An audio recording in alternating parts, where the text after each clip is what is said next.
if you also know each and every player of the WNBA, the idea that women have to be mindful of how they compete, and also the idea that the WNBA is a monolith is a kind of a dangerous thought, because the WNBA is a melting pot of women who compete differently. And I do think when you have an incident that happens with Caitlin Clark, that becomes magnified. I played with Kennedy Carter for the Los Angeles Sparks, and the way she competed against Caitlin is the way that she has competed against everyone she has gone up against. And at times it has worked to her detriment. We are so caught up dissecting the growth of the women's game that we are missing out on the goodies. I keep telling people, why can't all growth, all ways that women compete, be good for the game? Yes, there was an out of bounds play. And I say that that is not indicative of how everyone plays in the W. But unfortunately, when we talk about Caitlin Clark, who rightfully has brought the lion's share of what we are seeing right now, that notion that Caitlin is constantly acknowledged, it's true. She has brought so much good and growth, and we want to protect that, but not at the expense of people competing. And I think the people that compete sometimes get erased because of moments like this. The sentiments of growth that people talk about, and I'll just finish wrapping really quick right here. The sentiments of growth in acknowledging Caitlin's impact are not amplified by the media. It's the outliers, the controversial 1% that is amplified over and over again. And I think that's where we have to do better. And that's why Monica and I and so many others exist, to sort of help usher in that reality. A lot of the new fans who are excited about the game and that we are welcoming to the game only want to hear the praise of one player, because that is the only thing that brought them here. And that's perfectly fine, but it should not come at the complete erasure of how everyone in the league competes, even in its worst moments. And unfortunately, the moment happened that a lot of people attract this entire narrative to a league, and I hope they choose not to make that continually happen in the moving forward. So, guys, I think we forget that what y'all want Stephen A. to go back at that woman. How would that look like on national television? This man go back at this woman on national television.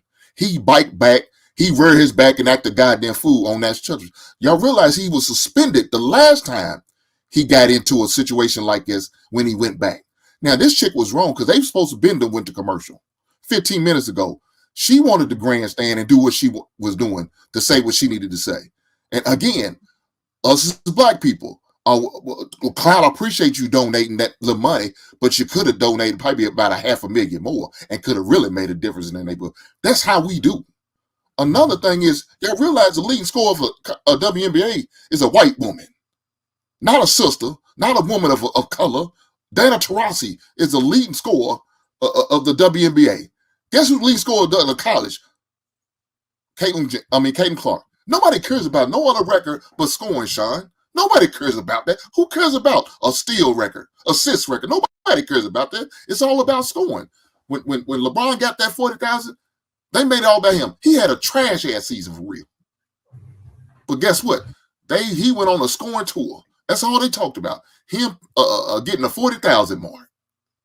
Come on, man. We need to stop this, man. I understand some people just don't like Stephen A. Smith, and I can agree. What he did with Kyrie Irving was shitty. I hated that. You know what I'm saying? I don't like it at all, because I like Kyrie. I think he's a good kid. He got shitted on that situation, and I'm glad Stephen A. was man enough to apologize. Now, whether his bosses made him do it, I don't know, or he just decided, hey, I think it's about that time for me to, bend the knee and do something right by this man and apologize. I don't know, but I landed there. So check this out. Like, you can't really get mad at Stephen A. for not covering it when no one else was covering it. And the reason that he didn't cover it as much as the homegirl would have liked him to is because nobody really gave a crap about it. The WNBA was straight hot garbage. There's no lie about that. The WNBA was hot garbage. Nobody cared. Nobody was watching it. Kenny made a valid point. They got a homegirl from Middle America Iowa, the Great White Hope right about now. They have that. We've seen this movie before. His name was Larry Bird. They got somebody to root for, so now they involved. Of course, the audience has grown. White people watching now. We can't get away from that. They watching now, and they care because she's beating up on a big black boogeyman. That's what it is. Like, come on, let's not get away from it. That's what it is. She's standing up to the big black boogeyman, and she's showing them how it's done, according to what they're watching, right? And another valid point Kenny made was the homegirl A. Reese. She just got slammed on her head the other day. Ain't nobody care about that. When you come in as a rookie, they gonna trash you. Michael Jordan dealt with this. When he came in, Detroit whooped on his ass for years. That's rookie treatment. And I know we all saw that little push, but did y'all watch the play prior to that? How she was going up for the shot and she pushed homegirl with her arm and pushed her out of the way and then was talking shit in her face? Nobody saw that part. They played that part, depending on what you were watching. She pushed homegirl out of the way first and talked shit in her face. That's when she decided, like, oh, word? Now I'm about to knock you out the box. You got to understand, she antagonizes a lot of people. She antagonizes people. She will talk shit in your face crazy. She came in like she was running the league. And she may not sound like that on her interviews, but if you actually watch the game and don't watch the Instagram highlights, you'll see that that's how she behaves. She came in as a rookie with I've arrived mentality. And ain't nobody really trying to hit that shit. So they're going to pound you. It is what it is.